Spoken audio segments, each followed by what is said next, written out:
Good evening, folks, and welcome back to Limerick Point here in Cushendall, Red Bay, in the heart of the Glens of Antrim. After the last video, people were asking who was that was singing the Antrim Coast Road and who was that was singing Ardacune. Well, we're delighted that we've got Carol Blaney McAllister with us this evening to sing a few songs with us live this time instead of on video.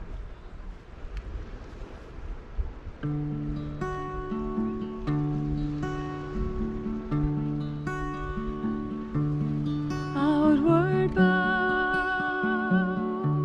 upon a ship that sails no ocean, outward bound. It has no crew but me and you all alone. When just a minute ago the shore was filled with people that we knew. Outward bound upon a journey without ending, outward bound, uncharted waters beneath our bows, far behind. The green familiar shore is fading into time. Time has left us now. So farewell, adieu, so long, vaya con Dios. May they find whatever they are looking for. Remember when the wine was better than ever again. We could not ask for more.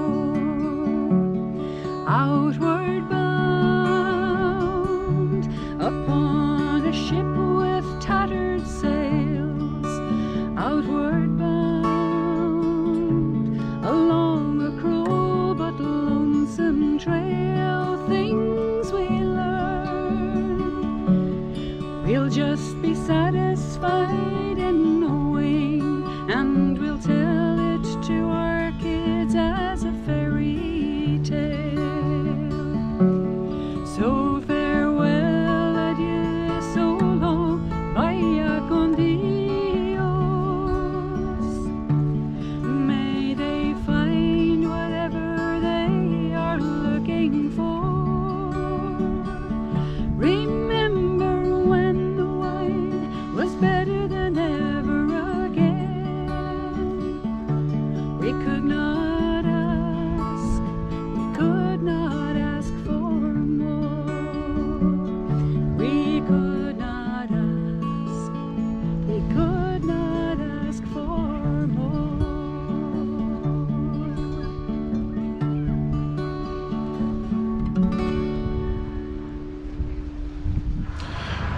And now we're going to the top of Glenariff to meet Amy McAllister.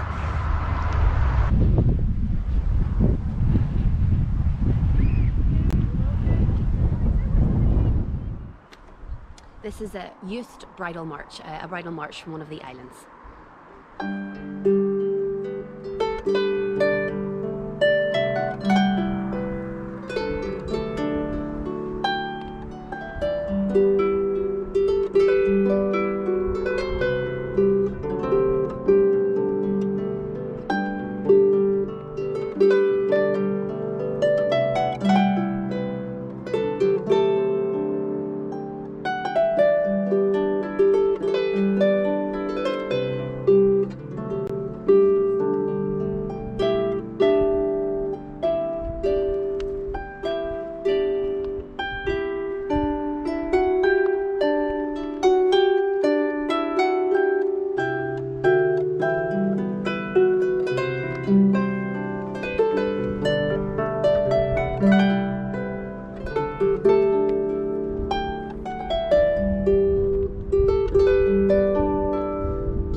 about how you get into music, how you get into playing the harp, you play other instruments as well. How did you get into that?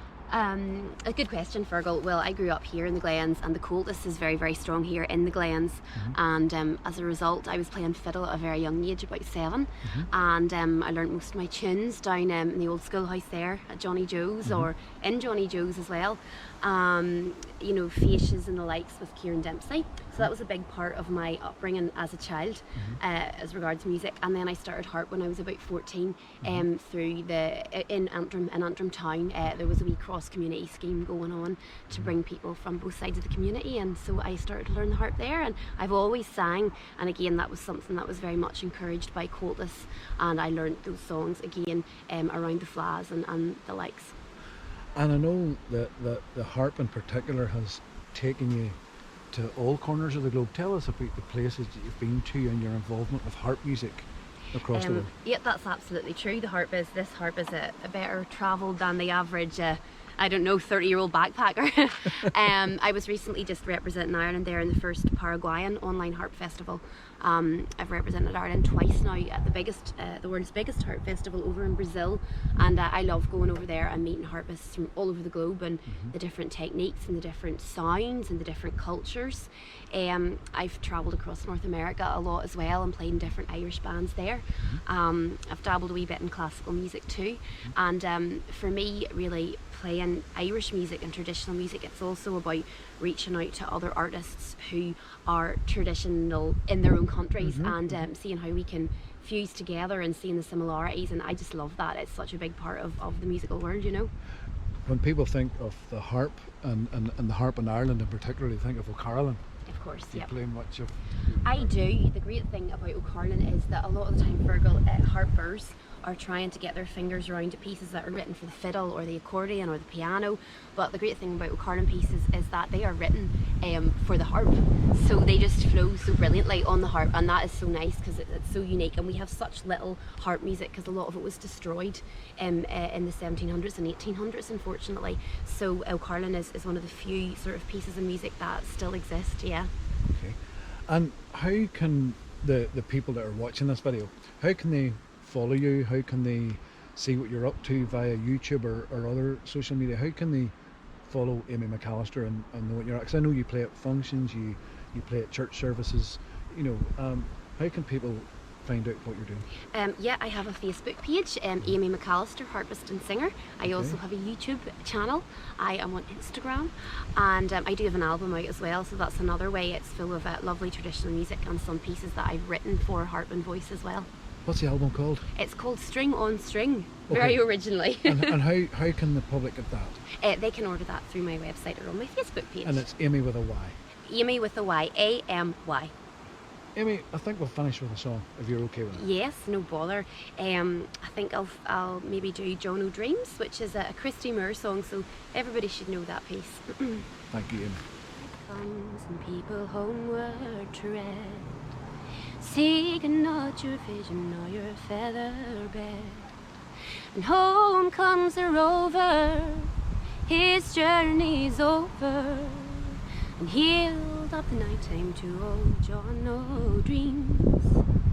Across the hill the sun has gone away, tomorrow's cares are but a day away. The stars are flying, your candles dying, and healed up the night time to old John O'Dreams. Both man and master in the night are one, and all things are equal when the day is done. The prince and the ploughman, the slave and the free man, they all find their comfort in old John O'Dreams. When sleep becomes the dreams, they come running clear. The thoughts of morning cannot reach you here. And sleep is a river, flow on forever. And for your boatman choose old John O'Dreams. And for your boatman choose old John O'Dreams.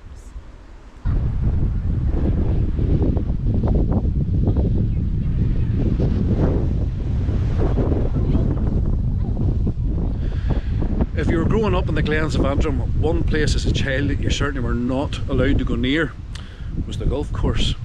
And to talk about the history of Cushendall Golf Club and Cushendall Golf Course, we have the lady captain Siobhan O'Grady and the men's captain Dominic Harvey.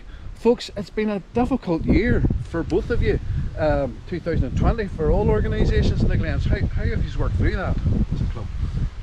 Well, I certainly know that when I took up my position as lady captain in January, it wasn't the year that I anticipated that it was going to be. And as much as I did have a very nice January in my induction weeks, by the time it came to St. Patrick's Day, we were in a totally different scenario. And it was lockdown. It was lockdown actually, I think on the 23rd, if I'm correct. Mm-hmm. And none of us anticipated what that actually would have meant at that time. And only on reflection have we realised just how much the golf club and the golf course in particular has been so important to us in our lives. Mm-hmm. Because we were in lockdown and we were able to come out here and play social golf at a very relaxed and it eased us back in to actually coming out of lockdown and breathing in the fresh air and soaking up the atmosphere out here for our mindfulness, if you like. Mm-hmm. And it has played a huge part in certainly the ladies section. Good. And we were so thankful for it. And how has the competitions in that? I know whenever I was a child and started to play golf here, there were all sorts of juvenile competitions, men's and ladies competitions. How is this year going to affect the club in terms of playing for all those cups? Is there going to be a backlog? Are you going to reschedule them? Well, unfortunately, initially there wasn't going to be anything played for the normal run of the usual card or the fixtures for the year. But we have since decided through the committees that the men and ladies are very keen to run with competitions, and as a result we have started the fixture list just a couple of weeks prior to now, and it's going to run through to October, November, weather permitting. Yes. The only competitions that will not be played is the Captain's Days, which are now past, President's Day and the Charlie Macaulay Cup, which is usually run over a week, and it just doesn't, it was too much involved and too much handling of cards and money, etc. Okay. And the same applied to the youth, because that's a big, it takes a lot of organisation every year to get our youth out, and we have a very interested and enthusiastic group of young people, over 60 in fact, who now compete twice a week, and we set that up very quickly about 2 weeks ago, and with the help of our convener Maura Conady and also our new incoming Vice Captain David Macaulay, got together very quickly and got a fixture list again for the youth, and great response, and the parents are so thankful. Because it's the only thing the youth can actually participate in and get out and about. And they haven't been able to do that, obviously, up until now. Absolutely, and get fresh air. To be honest, Fergal, I think that the COVID-19 bad and all as it's been medically wise had certainly done the golf club world of favours. We have gained a lot of new members since January, and people are appreciating what's on their doorstep. It's definitely a little gem in the Glens of Antrim. There's no doubt that's maybe not publicised as much as it should be, because once you would play here, you know, I play with many someone and they come and they forget the golf because they're admiring the scenery and around the area. Yes. You know, As I was saying, that like Cushendall Golf Course itself really is a hidden gem, and I mean I'm not a golfer, but I have played in a few golf courses in Scotland, for example, and I mean I think this is probably one of the best that, in terms of its design and the difficulty of some of the actual holes. But if you were a golfer watching this, if you played golf and you were watching this somewhere in the world and you hadn't been to the Glens of Antrim, or you're driving through Cushendall to play golf somewhere else, tell us about what would make somebody just pull down Shore Street and come and play a game of golf here. well, unfortunately, generally, there's not clubs are not allowed to advertise too much now. We have, I think, possibly a sign, if it's still there at the corner, just signalling and where the golf club is. But certainly if they did take the chance to come down, they would be greeted with a very warm welcome, and I think if they got around here they would definitely be wanting to return again. There's no doubt. The hospitality is second to none. That's what I'm saying. In the when we get back to normal, you know, it would be great to see people revisiting. The Glens in general depends very much on visitors and the bar, etc., and the club in general for running costs throughout the year. You need the visitors coming in. Members cannot just totally sustain all the bills. And the challenge on the course is possibly that it's quite a tight course, and for long hitters and or people who maybe aren't used to such maybe narrow, tricky fairways, and each hole has its own appeal, and we have a river running through, and that's also quite challenging too, to make sure that you don't go into the water. You're right. They come from these bigger courses, you see, and think here's a pitch and putt. Yeah. And we don't disagree with them now, but then once they've played it, they realise it's no pitch and putt. We're here at Red Bay, just at the edge of Red Bay Pier, and Amanda St John is with us now. Amanda, tell us about growing up in Glenarath and how that's influenced your songwriting. I suppose it's been so much part of who I am, is like the country, the beach. I literally remember as a child just walking the beach singing. Our house was always so busy and full of people, you never really get the headspace. And I used to walk the beach up and down there daily, literally just singing. And I suppose that's where I would contemplate a lot. That's where I would, even now, like I still would walk the beach nearly every day. My last single that I released, I think we're going to see that after, is actually written about standing on the beach. The first line is standing on the edge and looking out to sea, and literally is just about contemplating life. So yeah, it's great creative space living here. It's just gorgeous for headspace. And I know you've travelled a lot with your music. What do you tell people about being here? Because people say, where are you from? And what, you know, when you're in America or wherever you're travelling, what do you say to people? How do you sell the Glens? It's hard to explain just how gorgeous it is. Do you know, and I suppose people have these, they have their preconceived ideas about Ireland, and they would have seen a lot of the beautiful coastal scenery, and then I'm trying to explain to them like how gorgeous North Antrim is. I always have photographs. Even when I was recording this song in the studio, I had a wee photograph of the beach in front of me, and I always have photographs and just show them. And tell us briefly about that story about where you recorded the most recent album. Yeah, so my new album is called The Muscle Shoals Sessions, and I recorded it in the same studio that like Aretha Franklin and Wilson Pickett and Rolling Stones have all recorded in America. So it's a wee town in Muscle Shoals, a studio called Fame. It was just incredible, literally. Being in the same space as Aretha was pretty incredible. Yeah, I'm sure. And how did you get into, from like myself and others in the Glens, we've always sang the old folk songs and all the old cover versions. What gave you the courage to go branch out and actually do your own songs and put them on record? Because that's a big move.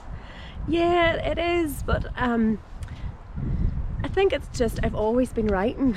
From as far back as I can remember, I was always changing the lyrics of popular songs, and I was always writing poetry and creating my own stories, and I suppose I just feel like it's just so much part of my self-expression and so much who I am, that I've things to say, and it would be a lot easier if I was singing other people's songs. Do you know, everybody loves to hear what they already know, so it's much harder to get people to listen to something new. But I suppose it's just my creativity, and I love it.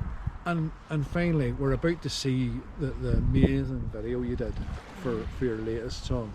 Tell us about that song, and you picked a great location. Tell us about that, and then we'll let everybody see it. Yeah, so as I was saying, like, the song is called Take a Leap, and I wrote it, the lyrics of it I wrote walking the beach one day just across here. And I'd already filmed a video in Glenarath Beach, and I wanted it to be a bit more dramatic with the rocks and the waves. And Daddy grew up in Dalriada there in Cushendall, and he always took us to the salmon ports, and I just love that. It's just so rural. I love Lurrig Mountain in the background, I love the rocks, and I just think it sells the area so well, but also it just matches the song so well, because it is about standing by the sea and contemplating life and hoping big dreams and hoping for the best really. So I think the location just works really well for it.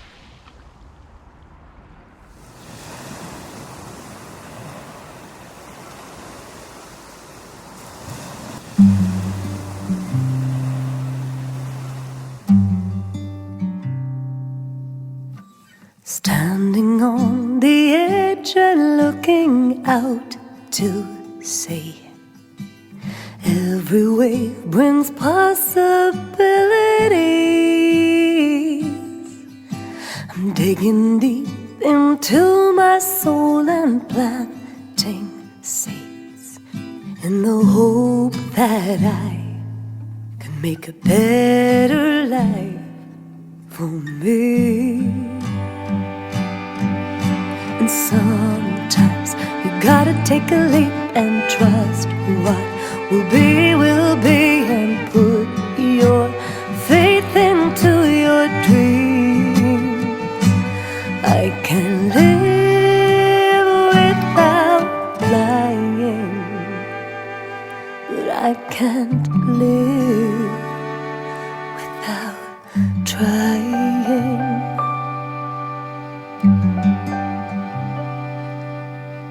For too many years my fears, they held me back. Too afraid to let myself believe. No more living in the past, I'm letting go, in the hope that I can be who that I'm meant to be. Sometimes you gotta take a leap and trust what will be, and put your faith into your dreams. I can live without flying, but I can't live without trying.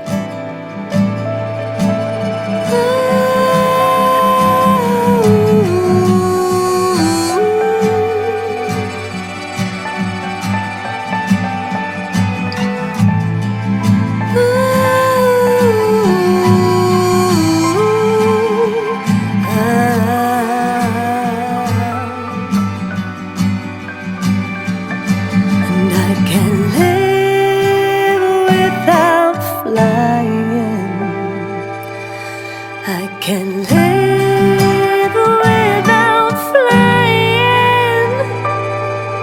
I can live without flying, but I can't live without trying.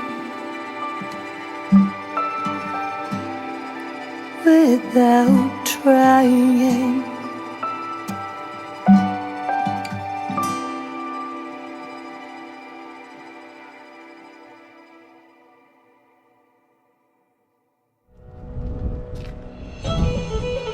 Irish dancing has been a big part of cultural traditions in the Glens of Antrim. Here, under the teaching of Bronagh Traynor, is the Lear School of Irish Dancing.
Well, it's ironic that we're sitting here beside the Sea of Moyle, where the legend tells us that the children of Lear were banished.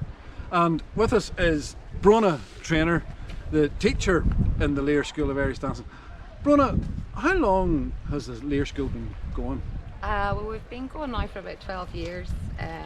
The school is based in Cushendall here, and we also have classes in Ballycastle as well. So we have quite a lot of dancers locally on the coast here. And the dancers that we saw there, Yes. how long would it take for someone to learn that dance? Learn that. Well, these girls have been dancing probably, most of them have been dancing since they've been maybe 4 or 5. So they've been dancing quite a long time. So they've put quite a lot of work into it. The girls are now about 14, and that's Okay. And would you enter competitions, faces, things like Yes, that? we're festival dancers, so Okay. we're part of the Festival Dance Association, and they do normally, if it's not during COVID, we do a lot of competitions. We would probably have about between 10 and 12 competitions a year. Okay.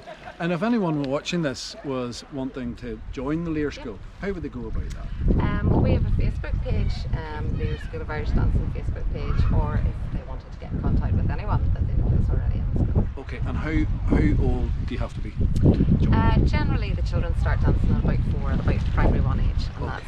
that's Okay. when they start. And it would be important to note that, of course, when Irish dancing was started, well, not started, that's not right, but when Irish dancing, when I was young, growing up in the Glens, it was Mrs. Dara that everybody went to. Do you remember Yes, stories of Mrs. Dara? I didn't have the pleasure of meeting Mrs. Dara, but Yeah. many of the parents of the dancers that I have now talk so fondly about Mrs. Dara and have the greatest respect for her. So hopefully the school that we have now, she would approve of and carrying on the tradition. Okay, Brona, thank you very, very much for your part in keeping the tradition going. Thank you.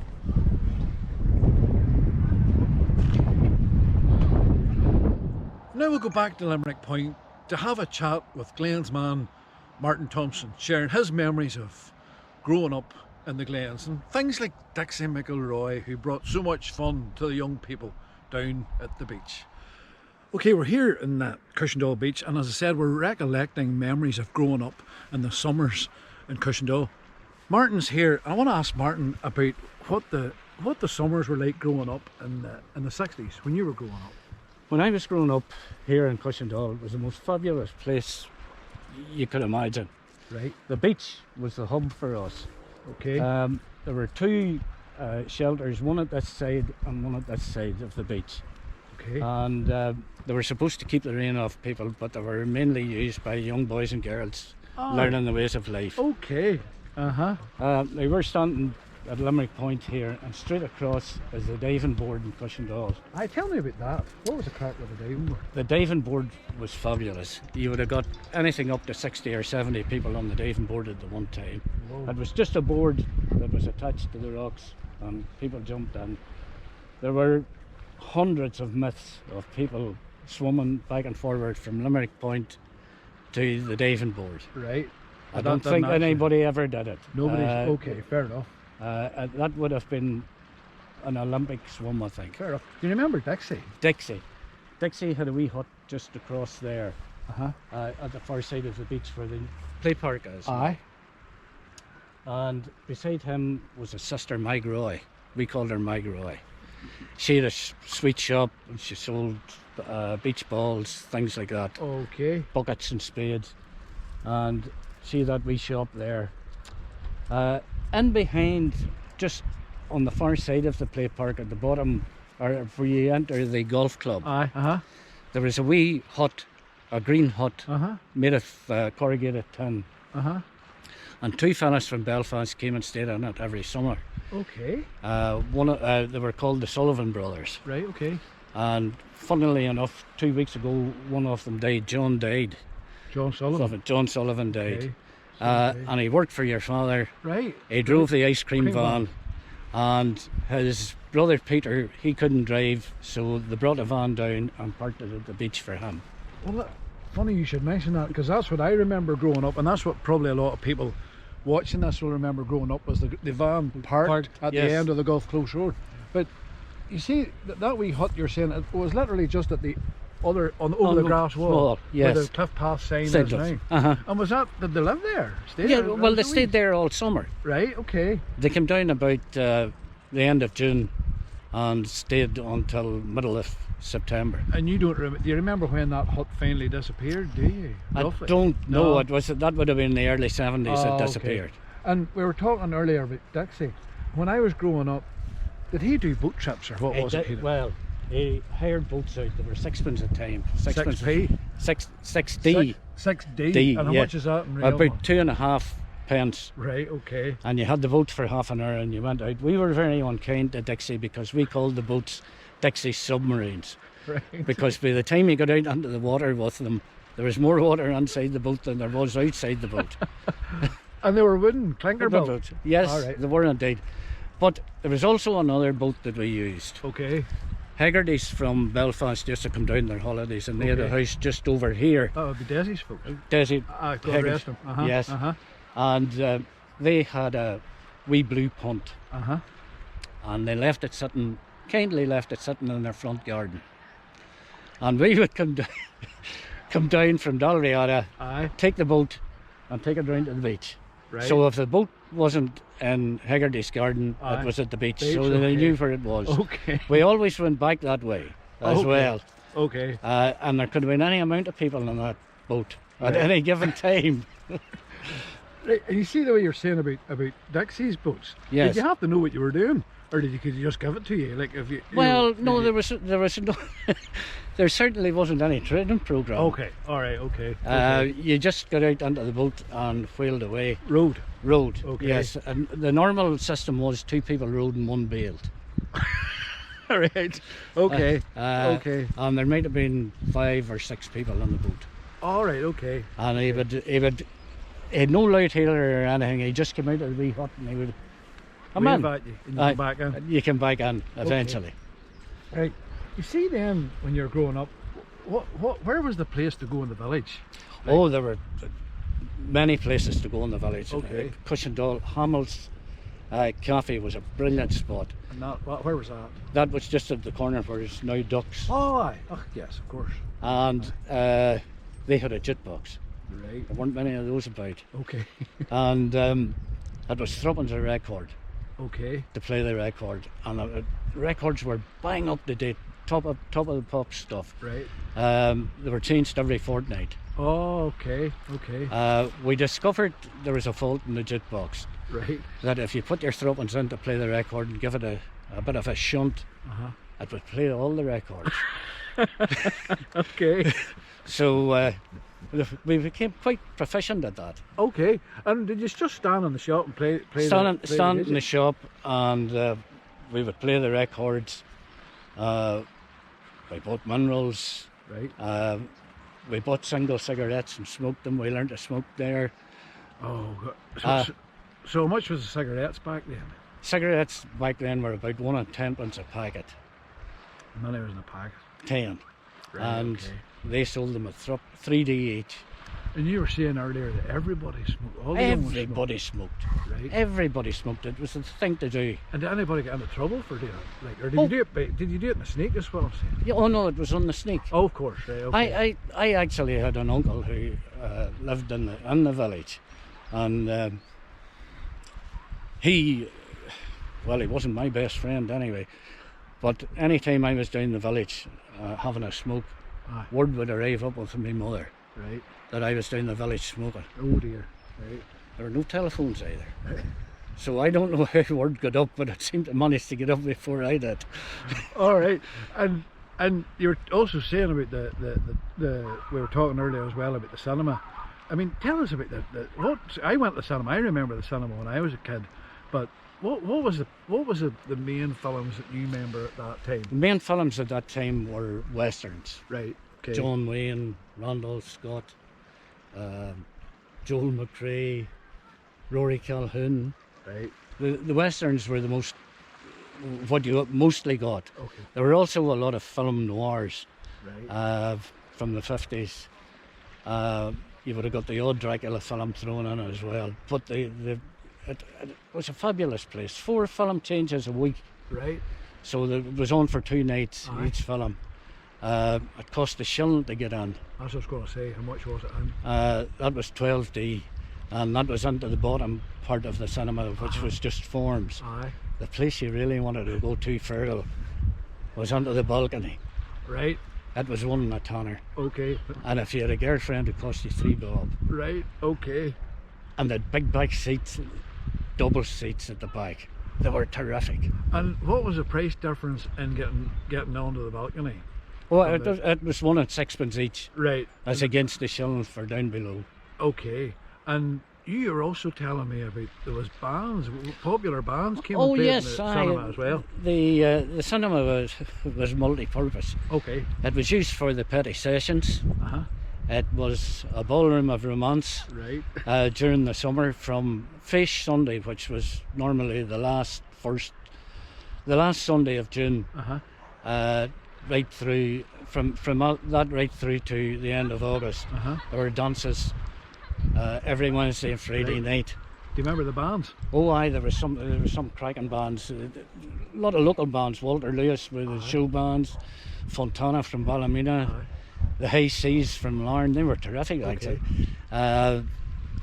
Fortunes? The Fortunes they came a wee bit later. They came when the Marquees came. Right. Okay. Okay. Danny Dan, who owned the cinema, marvellous man, Uh-huh. and he took these marquees. The marquees sort of replaced the dance halls during the summer. You could get more people into them. They were bigger, not necessarily better, but they were bigger. Uh-huh. And yeah, the Fortunes came and played. The Chris Farlow came and played. You should check them out on YouTube. And they were big stars at the time. That's what I was going to say. Because so where did they stay? Have they played? Where did they hang around the village all day? No. Just No, bust no, in they- and bust away again. Just bust in, bust out again. All right. Okay. Okay. And I can't leave talking to you without talking about Lynn's. Lynn's shop was a great place. Okay. Well, you had Lynn's ice cream, which was fabulous. It was the best ice cream on the coast. Right. And but the shop itself now was divided into 3 parts. Uh-huh. At the very back of the shop, which you went in and faced the front door, you would have got, they had electrical goods, sold some electrical goods, radios, toasters, things like that. The left hand side was all the general produce, and on the other side was the ice cream and sweets and things like that. But a great story about Lynn's shop. We were always starving in those days. We were famished. Okay. And if you got threepence, you were really rich. Okay. A tanner, you were well away. Okay. So we would gather up whatever we had between us, and we would go into Lynn's shop. And your father Joe had a brother, Gus. Gus. I don't remember him, but a famous man. uh-huh. And you've gone to Gus and you would say, have you any broken biscuits? And he would look at you and he would say, no, not at the minute. And he would lift down, they came in big tin boxes, £2 tins. He would take down a tin and he would give it a rattle and he'd say, open the lid, and he would look in and he'd say, aye, but we do now. So like, we were dead happy when we heard that, and we'd get the broken biscuits. That's fantastic. Oh, that's a lovely story. So we're almost at the end of our wee video today. And to finish off, here's Carol McAllister once again singing Song for Ireland. Bye.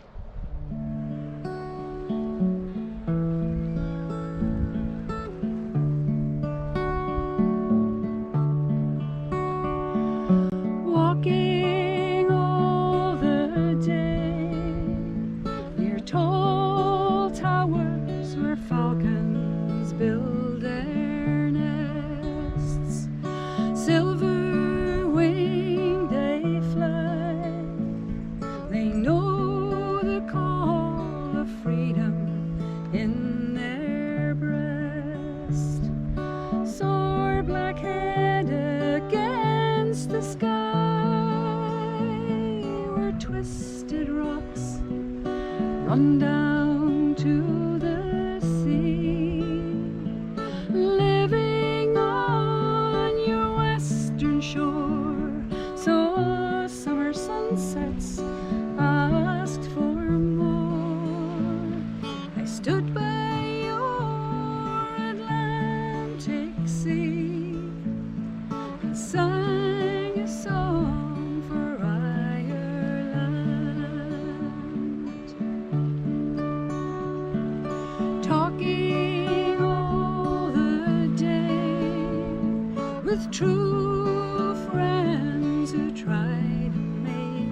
stay, telling jokes and news, singing songs to pass the night away. Watch the Galway salmon run like silver dancing, darting in the sun, living on your western shore, saw summer sunsets, asked for more. I stood by your Atlantic sea and sang a song for Ireland,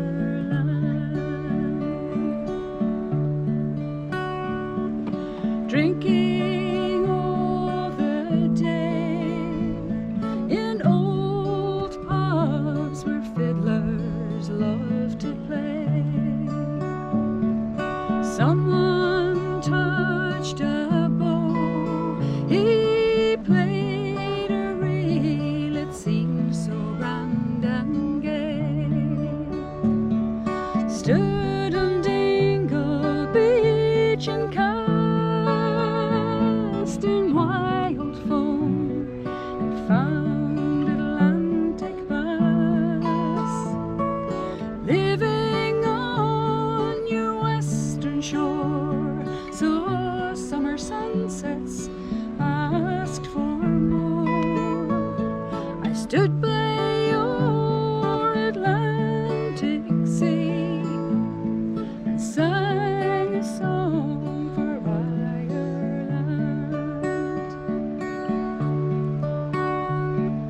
dreaming